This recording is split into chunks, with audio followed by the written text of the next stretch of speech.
The Adventure of the Abbey Grange. It was on a bitterly cold and frosty morning during the winter of '97 that I was awakened by a tugging at my shoulder. It was Holmes. The candle in his hand shone upon his eager, stooping face and told me at a glance that something was amiss. "Come, Watson, come," he cried. "The game is afoot. Not a word. Into your clothes and come." 10 minutes later we were both in a cab and rattling through the silent streets on our way to Charing Cross Station. The first faint winter's dawn was beginning to appear, and we could dimly see the occasional figure of an early workman as he passed us, blurred and indistinct in the opalescent London reek. Holmes nestled in silence into his heavy coat, and I was glad to do the same, for the air was most bitter and neither of us had broken our fast. It was not until we had consumed some hot tea at the station, and taken our places in the Kentish train, that we were sufficiently thawed, he to speak and I to listen. Holmes drew a note from his pocket and read it aloud. "Abbey Grange, Marsham, Kent, 3:30 a.m. My dear Mr. Holmes, I should be very glad of your immediate assistance in what promises to be a most remarkable case. It is something quite in your line. Except for releasing the lady, I will see that everything is kept exactly as I have found it, but I beg you not to lose an instant, as it is difficult to leave Sir Eustace there. Yours faithfully, Stanley Hopkins." Hopkins has called me in 7 times, and on each occasion his summons has been entirely justified, said Holmes. "I fancy that every one of his cases has found its way into your collection, and I must admit, Watson, that you have some power of selection which atones for much which I deplore in your narratives. Your fatal habit of looking at everything from the point of view of a story instead of as a scientific exercise has ruined what might have been an instructive and even classical series of demonstrations. You slur over work of the utmost finesse and delicacy in order to dwell upon sensational details which may excite, but cannot possibly instruct, the reader. Why do you not write them yourself?" I said, with some bitterness. "I will, my dear Watson, I will. At present I am, as you know, fairly busy, but I propose to devote my declining years to the composition of a textbook which shall focus the whole art of detection into one volume. Our present research appears to be a case of murder. You think this Sir Eustace is dead, then?" "I should say so. Hopkins's writing shows considerable agitation, and he is not an emotional man." "Yes, I gather there has been violence, and that the body is left for our inspection. A mere suicide would not have caused him to send for me. As to the release of the lady, it would appear that she has been locked in her room during the tragedy. We are moving in high life, Watson. Crackling paper, E.B., monogram, coat of arms, picturesque address. I think that friend Hopkins will live up to his reputation and that we shall have an interesting morning. The crime was committed before 12 last night. How can you possibly tell? By an inspection of the trains and by reckoning the time. The local police had to be called in. They had to communicate with Scotland Yard. Hopkins had to go out, and he in turn had to send for me. All that makes a fair night's work. Well, here we are at Chislehurst Station, and we shall soon set our doubts at rest." A drive of a couple of miles through narrow country lanes brought us to a park gate, which was opened for us by an old lodge-keeper, whose haggard face bore the reflection of some great disaster. The avenue ran through a noble park, between lines of ancient elms, and ended in a low, widespread house, pillared in front after the fashion of Palladio. The central part was evidently of a great age and shrouded in ivy, but the large windows showed that modern changes had been carried out, and one wing of the house appeared to be entirely new. The youthful figure and alert, eager face of Inspector Stanley Hopkins confronted us in the open doorway. "I'm very glad you have come, Mr. Holmes. And you too, Dr. Watson. But, indeed, if I had my time over again I should not have troubled you, for since the lady has come to herself she has given so clear an account of the affair that there is not much left for us to do. You remember that Lewisham gang of burglars? What, the 3 Randalls? Exactly, the father and 2 sons. It's their work. I have not a doubt of it. They did a job at Sydenham a fortnight ago, and were seen and described. Rather cool to do another so soon and so near, but it is they, beyond all doubt. It's a hanging matter this time. Sir Eustace is dead, then? Yes. His head was knocked in with his own poker. Sir Eustace Brackenstall, the driver tells me. Exactly, one of the richest men in Kent. Lady Brackenstall is in the morning room. Poor lady, she has had a most dreadful experience. She seemed half dead when I saw her first. I think you had best see her and hear her account of the facts. Then we will examine the dining room together. Lady Brackenstall was no ordinary person. Seldom have I seen so graceful a figure, so womanly a presence, and so beautiful a face. She was a blonde, golden-haired, blue-eyed, and would, no doubt, have had the perfect complexion which goes with such coloring had not her recent experience left her drawn and haggard.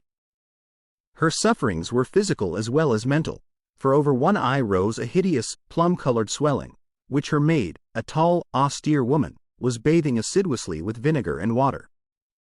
The lady lay back exhausted upon a couch, but her quick, observant gaze as we entered the room, and the alert expression of her beautiful features, showed that neither her wits nor her courage had been shaken by her terrible experience.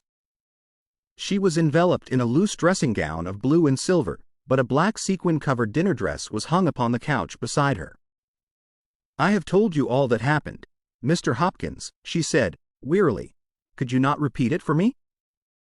"Well, if you think it necessary, I will tell these gentlemen what occurred." "Have they been in the dining room yet?" "I thought they had better hear your ladyship's story first." "I shall be glad when you can arrange matters. It is horrible to me to think of him still lying there." She shuddered and buried her face in her hands. As she did so, the loose gown fell back from her forearms. Holmes uttered an exclamation. "You have other injuries, madam." "What is this?" Two vivid red spots stood out on one of the white, round limbs. She hastily covered it. "It is nothing. It has no connection with the hideous business of last night. If you and your friend will sit down, I will tell you all I can. I am the wife of Sir Eustace Brackenstall. I have been married about a year. I suppose that it is no use my attempting to conceal that our marriage has not been a happy one. I fear that all our neighbors would tell you that, even if I were to attempt to deny it. Perhaps the fault may be partly mine. I was brought up in the freer, less conventional atmosphere of South Australia, and this English life, with its proprieties and its primness, is not congenial to me. But the main reason lies in the one fact which is notorious to everyone, and that is that Sir Eustace was a confirmed drunkard. To be with such a man for an hour is unpleasant. Can you imagine what it means for a sensitive and high-spirited woman to be tied to him for day and night? It is a sacrilege, a crime, a villainy to hold that such a marriage is binding. I say that these monstrous laws of yours will bring a curse upon the land. Heaven will not let such wickedness endure." For an instant she sat up, her cheeks flushed, and her eyes blazing from under the terrible mark upon her brow. Then the strong, soothing hand of the austere maid drew her head down onto the cushion, and the wild anger died away into passionate sobbing. At last she continued, "I will tell you about last night. You are aware, perhaps, that in this house all servants sleep in the modern wing. This central block is made up of the dwelling rooms, with the kitchen behind and our bedroom above. My maid Teresa sleeps above my room. There is no one else, and no sound could alarm those who are in the farther wing. This must have been well known to the robbers, or they would not have acted as they did. Sir Eustace retired about 10:30. The servants had already gone to their quarters. Only my maid was up, and she had remained in her room at the top of the house until I needed her services. I sat until after 11 in this room, absorbed in a book. Then I walked round to see that all was right before I went upstairs. It was my custom to do this myself, for, as I have explained, Sir Eustace was not always to be trusted. I went into the kitchen, the butler's pantry, the gun-room, the billiard room, the drawing-room, and finally the dining-room. As I approached the window, which is covered with thick curtains, I suddenly felt the wind blow upon my face and realized that it was open. I flung the curtain aside and found myself face to face with a broad-shouldered, elderly man who had just stepped into the room. The window is a long French one, which really forms a door leading to the lawn. I held my bedroom candle lit in my hand, and, by its light, behind the first man I saw two others, who were in the act of entering. I stepped back, but the fellow was on me in an instant. He caught me first by the wrist and then by the throat. I opened my mouth to scream, but he struck me a savage blow with his fist over the eye and felled me to the ground. I must have been unconscious for a few minutes, for when I came to myself I found that they had torn down the bell rope and had secured me tightly to the oaken chair which stands at the head of the dining room table. I was so firmly bound that I could not move, and a handkerchief round my mouth prevented me from uttering any sound. It was at this instant that my unfortunate husband entered the room. He had evidently heard some suspicious sounds, and he came prepared for such a scene as he found. He was dressed in his shirt and trousers, with his favorite blackthorn cudgel in his hand. He rushed at one of the burglars, but another, it was the elderly man, stooped, picked the poker out of the grate, and struck him a horrible blow as he passed. He fell without a groan, and never moved again. I fainted once more, but again it could only have been a very few minutes during which I was insensible. When I opened my eyes I found that they had collected the silver from the sideboard, and they had drawn a bottle of wine which stood there.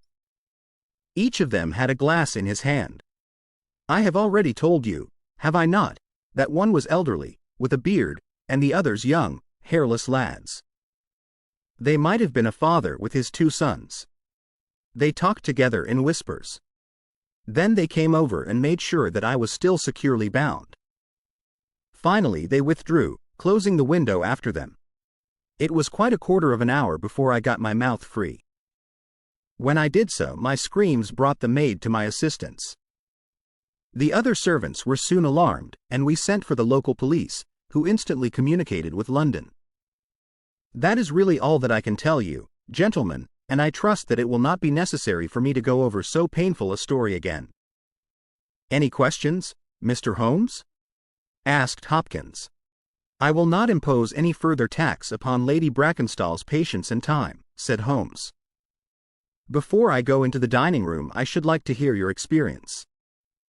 He looked at the maid. I saw the men before ever they came into the house, said she. As I sat by my bedroom window I saw 3 men in the moonlight down by the lodge gate yonder, but I thought nothing of it at the time. It was more than an hour after that I heard my mistress scream, and down I ran, to find her, poor lamb, just as she says, and him on the floor with his blood and brains over the room. It was enough to drive a woman out of her wits, tied there, and her very dress spotted with him. But she never wanted courage, did Miss Mary Fraser of Adelaide, and Lady Brackenstall of Abbey Grange hasn't learned new ways. You've questioned her long enough, you gentlemen, and now she is coming to her own room, just with her old Teresa, to get the rest that she badly needs. With a motherly tenderness the gaunt woman put her arm round her mistress and led her from the room. She has been with her all her life, said Hopkins. Nursed her as a baby, and came with her to England when they first left Australia 18 months ago. Teresa Wright is her name, and the kind of maid you don't pick up nowadays. This way, Mr. Holmes, if you please. The keen interest had passed out of Holmes's expressive face, and I knew that with the mystery all the charm of the case had departed. There still remained an arrest to be effected, but what were these commonplace rogues that he should soil his hands with them? An abstruse and learned specialist who finds that he has been called in for a case of measles would experience something of the annoyance which I read in my friend's eyes. Yet the scene in the dining room of the Abbey Grange was sufficiently strange to arrest his attention and to recall his waning interest. It was a very large and high chamber, with carved oak ceiling, oaken paneling, and a fine array of deer's heads and ancient weapons around the walls. At the farther end from the door was the high French window of which we had heard. 3 smaller windows on the right-hand side filled the apartment with cold winter sunshine. On the left was a large, deep fireplace, with a massive, overhanging oak mantelpiece. Beside the fireplace was a heavy oaken chair with arms and crossbars at the bottom. In and out through the open woodwork was woven a crimson cord, which was secured at each side to the crosspiece below. In releasing the lady the cord had been slipped off her, but the knots with which it had been secured still remained. These details only struck our attention afterwards, for our thoughts were entirely absorbed by the terrible object which lay upon the tiger-skin hearthrug in front of the fire. It was the body of a tall, well-made man, about 40 years of age. He lay upon his back, his face upturned, with his white teeth grinning through his short black beard. His two clenched hands were raised above his head, and a heavy blackthorn stick lay across them. His dark, handsome, aquiline features were convulsed into a spasm of vindictive hatred, which had set his dead face in a terribly fiendish expression. He had evidently been in his bed when the alarm had broken out, for he wore a foppish embroidered nightshirt, and his bare feet projected from his trousers. His head was horribly injured, and the whole room bore witness to the savage ferocity of the blow which had struck him down. Beside him lay the heavy poker, bent into a curve by the concussion. Holmes examined both it and the indescribable wreck which it had wrought. "He must be a powerful man, this elder Randall," he remarked. "Yes," said Hopkins. "I have some record of the fellow, and he is a rough customer. You should have no difficulty in getting him." "Not the slightest. We have been on the lookout for him, and there was some idea that he had got away to America. Now that we know the gang are here, I don't see how they can escape. We have the news at every seaport already, and a reward will be offered before evening. What beats me is how they could have done so mad a thing, knowing that the lady could describe them, and that we could not fail to recognize the description." "Exactly. One would have expected that they would have silenced Lady Brackenstall as well." "They may not have realized," I suggested, "that she had recovered from her faint." "That is likely enough. If she seemed to be senseless, they would not take her life." "What about this poor fellow, Hopkins? I seem to have heard some queer stories about him. He was a good-hearted man when he was sober, but a perfect fiend when he was drunk, or rather when he was half-drunk, for he seldom really went the whole way. The devil seemed to be in him at such times, and he was capable of anything. From what I hear, in spite of all his wealth and his title, he very nearly came our way once or twice. There was a scandal about his drenching a dog with petroleum and setting it on fire, her ladyship's dog, to make the matter worse, and that was only hushed up with difficulty. Then he threw a decanter at that maid, Teresa Wright. There was trouble about that. On the whole, and between ourselves, it will be a brighter house without him. What are you looking at now?" Holmes was down on his knees examining with great attention the knots upon the red cord with which the lady had been secured. Then he carefully scrutinized the broken and frayed end where it had snapped off when the burglar had dragged it down. "When this was pulled down, the bell in the kitchen must have rung loudly," he remarked. "No one could hear it. The kitchen stands right at the back of the house. How did the burglar know no one would hear it? How dared he pull at a bell rope in that reckless fashion?" "Exactly, Mr. Holmes, exactly. You put the very question which I have asked myself again and again. There can be no doubt that this fellow must have known the house and its habits. He must have perfectly understood that the servants would all be in bed at that comparatively early hour, and that no one could possibly hear a bell ring in the kitchen. Therefore he must have been in close league with one of the servants. Surely that is evident. But there are 8 servants, and all of good character. Other things being equal," said Holmes, "one would suspect the one at whose head the master threw a decanter. And yet that would involve treachery towards the mistress to whom this woman seems devoted. Well, the point is a minor one, and when you have Randall you will probably find no difficulty in securing his accomplice. The lady's story certainly seems to be corroborated, if it needed corroboration, by every detail which we see before us." He walked to the French window and threw it open. "There are no signs here, but the ground is iron hard, and one would not expect them. I see that these candles on the mantelpiece have been lighted. Yes, it was by their light and that of the lady's bedroom candle that the burglars saw their way about. And what did they take? Well, they did not take much, only half a dozen articles of plate off the sideboard.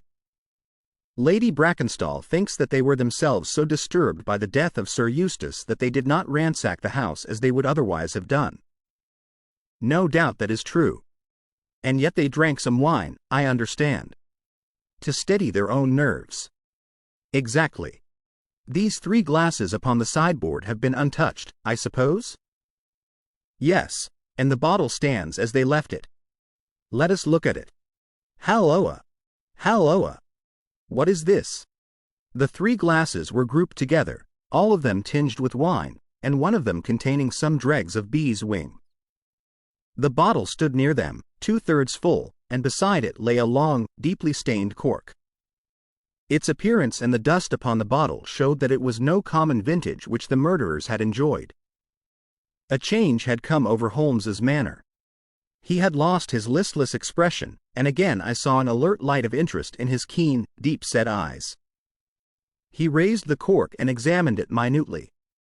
"How did they draw it?" he asked. Hopkins pointed to a half-open drawer.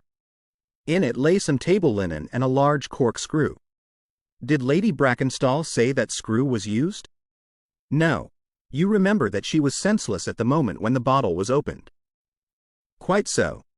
As a matter of fact, that screw was not used. This bottle was opened by a pocket screw, probably contained in a knife, and not more than 1.5 inches long. If you examine the top of the cork, you will observe that the screw was driven in 3 times before the cork was extracted. It has never been transfixed. This long screw would have transfixed it and drawn it with a single pull. When you catch this fellow, you will find that he has one of these multiplex knives in his possession. Excellent, said Hopkins. But these glasses do puzzle me, I confess. Lady Brackenstall actually saw the 3 men drinking, did she not? Yes, she was clear about that. Then there is an end of it. What more is to be said? And yet you must admit that the 3 glasses are very remarkable, Hopkins. What, you see nothing remarkable? Well, well, let it pass. Perhaps when a man has special knowledge and special powers like my own, it rather encourages him to seek a complex explanation when a simpler one is at hand. Of course, it must be a mere chance about the glasses. Well, good morning, Hopkins. I don't see that I can be of any use to you, and you appear to have your case very clear. You will let me know when Randall is arrested, and any further developments which may occur. I trust that I shall soon have to congratulate you upon a successful conclusion.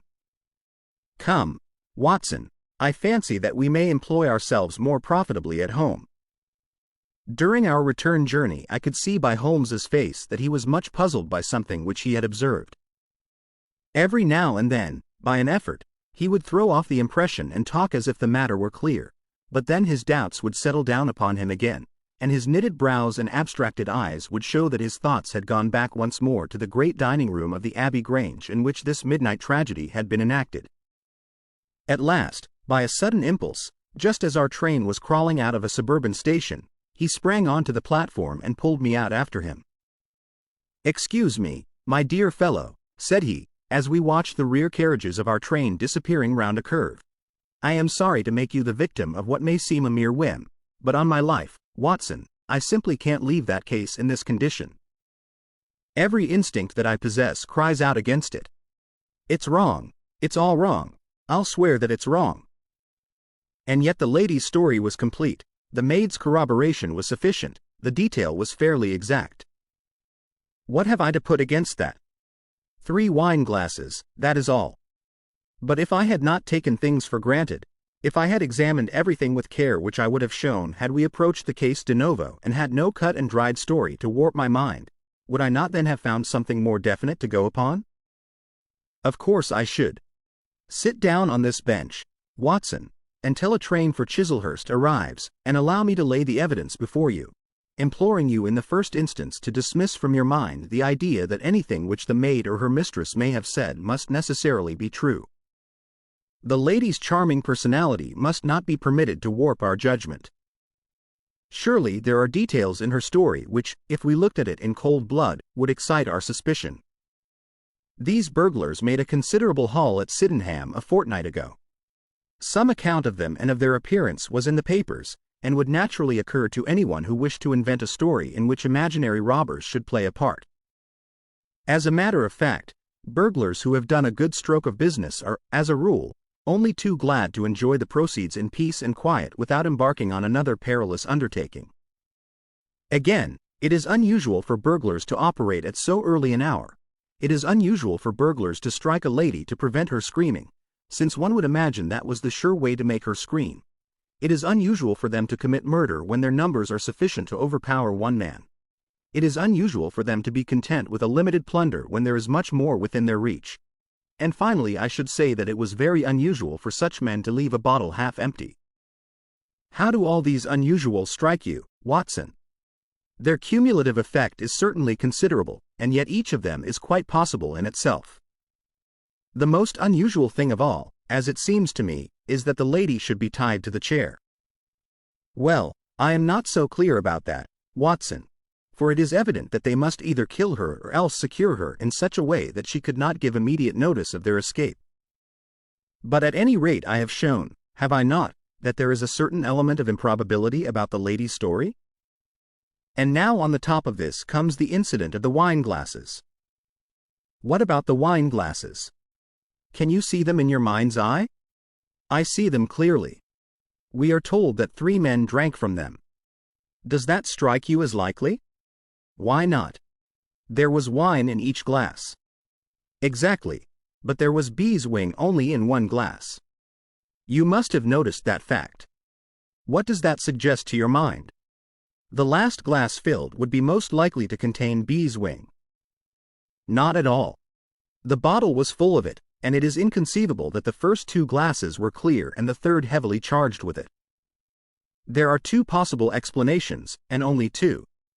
One is that after the second glass was filled, the bottle was violently agitated, and so the third glass received the beeswing. That does not appear probable. No, I am sure that I am right. What, then, do you suppose? That only 2 glasses were used, and that the dregs of both were poured into a third glass, so as to give the false impression that 3 people had been here.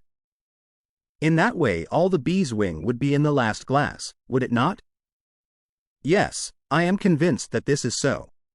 But if I have hit upon the true explanation of this one small phenomenon, then in an instant the case rises from the commonplace to the exceedingly remarkable, for it can only mean that Lady Brackenstall and her maid have deliberately lied to us, that not one word of their story is to be believed, that they have some very strong reason for covering the real criminal, and that we must construct our case for ourselves without any help from them. That is the mission which now lies before us, and here, Watson, is the Chislehurst train.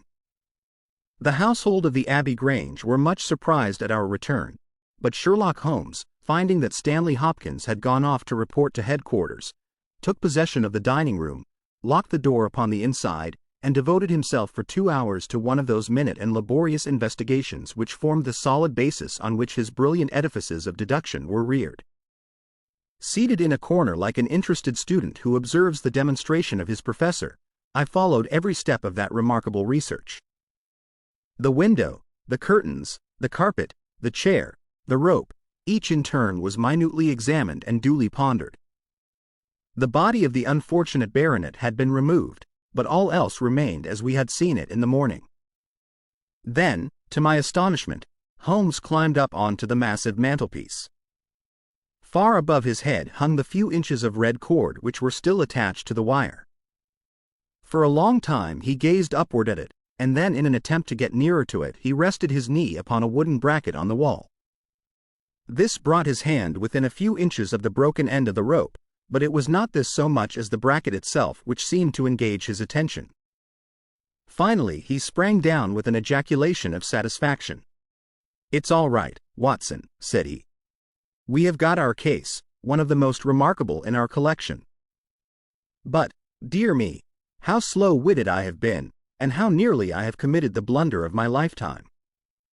Now, I think that with a few missing links my chain is almost complete." "You have got your men?" "Man, Watson, man. Only one, but a very formidable person.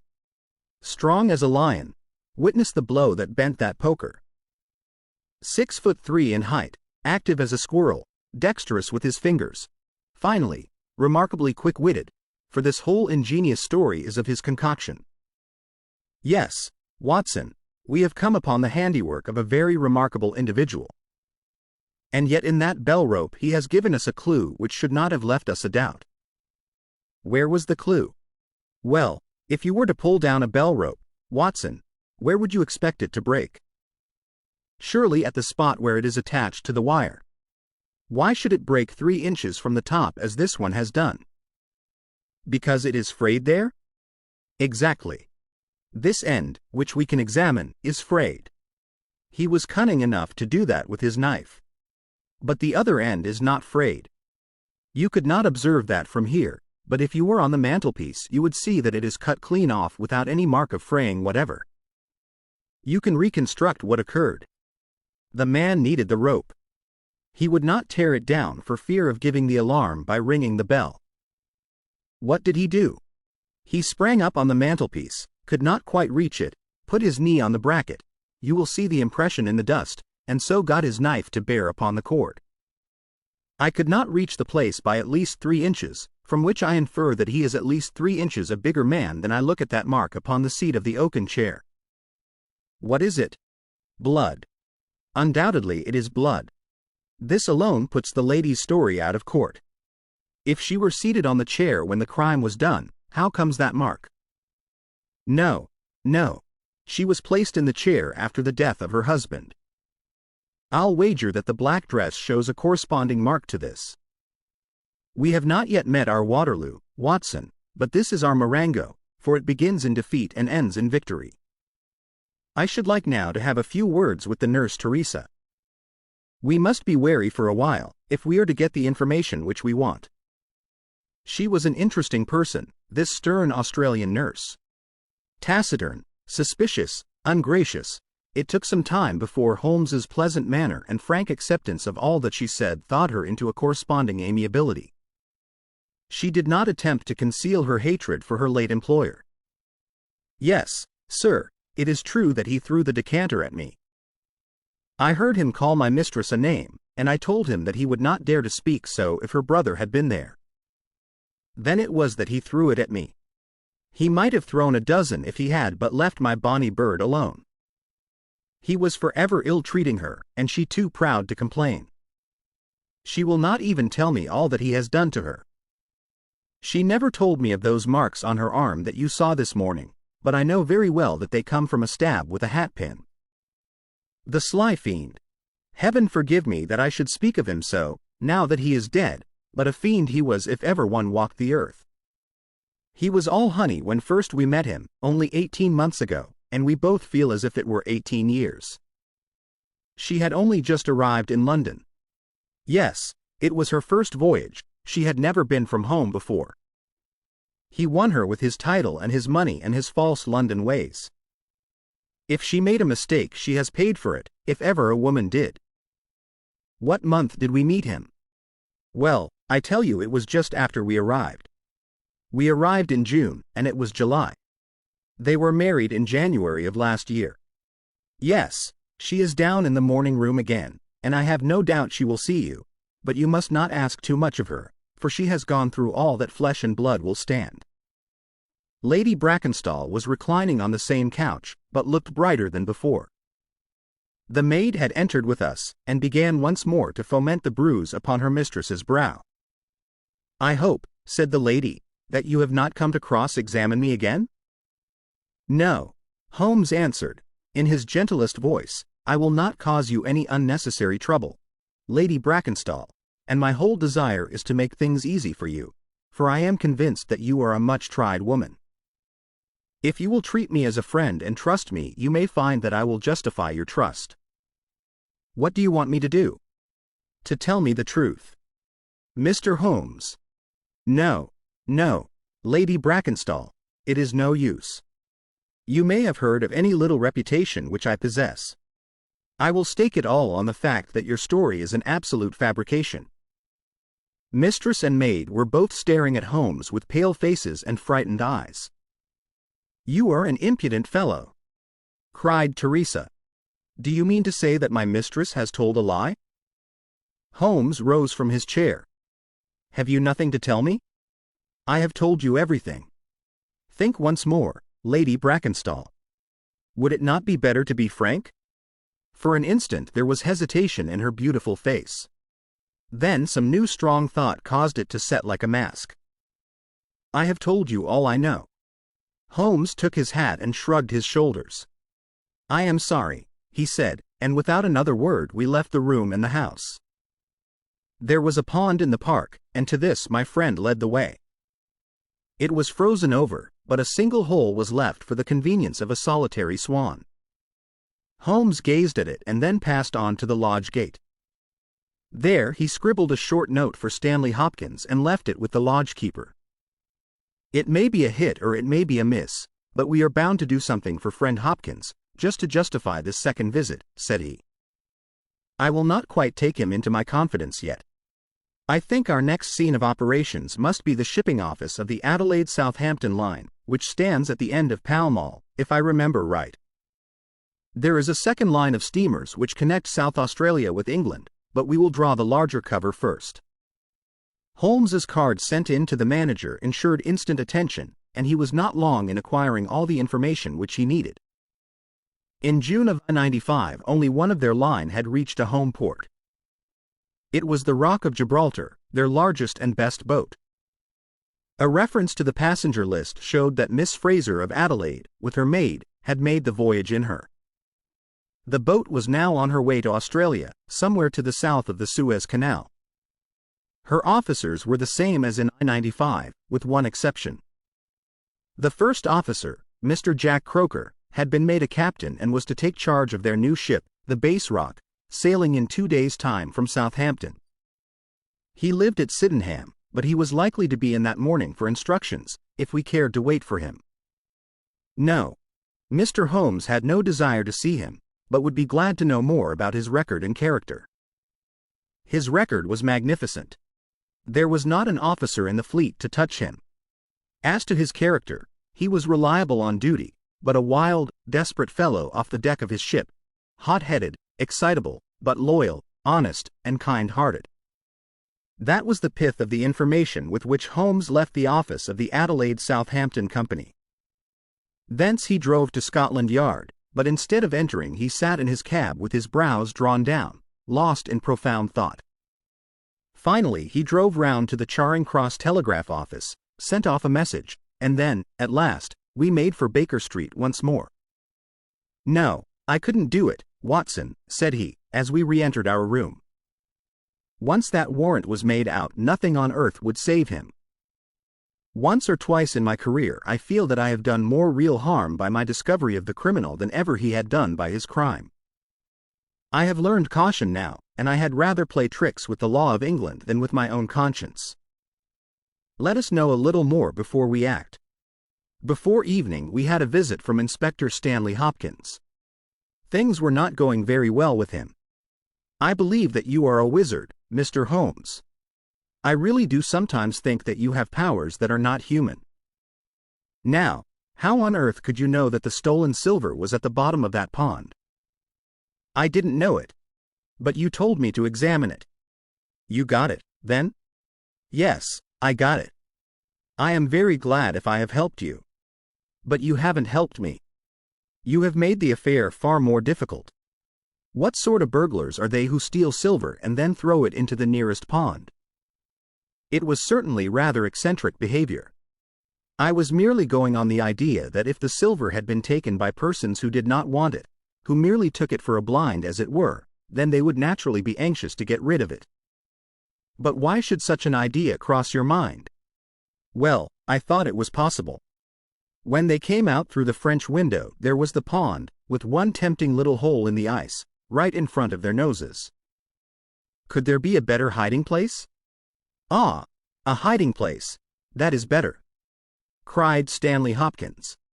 Yes, yes, I see it all now.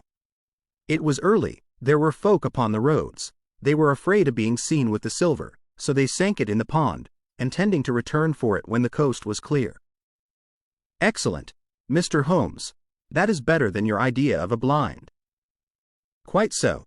You have got an admirable theory. I have no doubt that my own ideas were quite wild, but you must admit that they have ended in discovering the silver. Yes, sir, yes. It was all your doing. But I have had a bad setback. A setback? Yes, Mr. Holmes. The Randall gang were arrested in New York this morning. Dear me, Hopkins. That is certainly rather against your theory that they committed a murder in Kent last night. It is fatal, Mr. Holmes, absolutely fatal. Still, there are other gangs of 3 besides the Randalls, or it may be some new gang of which the police have never heard. Quite so. It is perfectly possible. What, are you off? Yes, Mr. Holmes. There is no rest for me until I have got to the bottom of the business. I suppose you have no hint to give me? I have given you one. Which? Well, I suggested a blind. But why, Mr. Holmes, why? Ah, that's the question, of course. But I commend the idea to your mind. You might possibly find that there was something in it. You won't stop for dinner? Well, goodbye, and let us know how you get on. Dinner was over and the table cleared before Holmes alluded to the matter again. He had lit his pipe and held his slippered feet to the cheerful blaze of the fire. Suddenly he looked at his watch. I expect developments, Watson. When? Now, within a few minutes. I dare say you thought I acted rather badly to Stanley Hopkins just now? I trust your judgment. A very sensible reply, Watson. You must look at it this way. What I know is unofficial. What he knows is official. I have the right to private judgment, but he has none. He must disclose all, or he is a traitor to his service. In a doubtful case I would not put him in so painful a position, and so I reserve my information until my own mind is clear upon the matter. But when will that be? The time has come. You will now be present at the last scene of a remarkable little drama. There was a sound upon the stairs, and our door was opened to admit as fine a specimen of manhood as ever passed through it. He was a very tall young man, golden-mustached, blue-eyed, with a skin which had been burned by tropical suns, and a springy step which showed that the huge frame was as active as it was strong. He closed the door behind him, and then he stood with clenched hands and heaving breast, choking down some overmastering emotion. Sit down, Captain Croker. You got my telegram? Our visitor sank into an armchair and looked from one to the other of us with questioning eyes. I got your telegram, and I came at the hour you said. I heard that you had been down to the office. There was no getting away from you. Let's hear the worst. What are you going to do with me? Arrest me? Speak out, man. You can't sit there and play with me like a cat with a mouse. Give him a cigar, said Holmes. Bite on that, Captain Croker, and don't let your nerves run away with you. I should not sit here smoking with you if I thought that you were a common criminal, you may be sure of that. Be frank with me, and we may do some good. Play tricks with me, and I'll crush you. What do you wish me to do? To give me a true account of all that happened at the Abbey Grange last night. A true account, mind you, with nothing added and nothing taken off. I know so much already that if you go 1 inch off the straight I'll blow this police whistle from my window and the affair goes out of my hands forever. The sailor thought for a little. Then he struck his leg with his great, sun-burned hand. I'll chance it, he cried. I believe you are a man of your word, and a white man, and I'll tell you the whole story. But one thing I will say first. So far as I am concerned I regret nothing and I fear nothing, and I would do it all again and be proud of the job.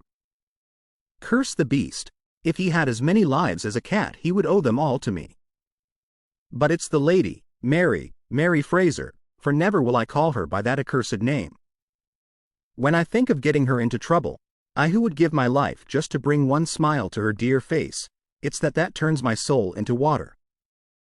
And yet, what less could I do? I'll tell you my story, gentlemen, and then I'll ask you as man to man what less could I do. I must go back a bit. You seem to know everything, so I expect that you know that I met her when she was a passenger and I was first officer of the Rock of Gibraltar. From the first day I met her she was the only woman to me.